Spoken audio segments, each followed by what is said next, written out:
Welcome to the Week 7 podcast.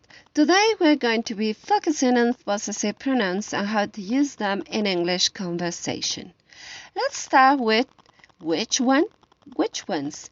This phrase is often used to ask for clarification when presented with a choice of two or more things. For example, which one of these two shirts do you prefer? Or which ones of these books are yours? Another common question involving possessive pronouns is whose. This question is used to inquire about the person who owns something. For example, whose car is parked outside? Or whose shoes are these?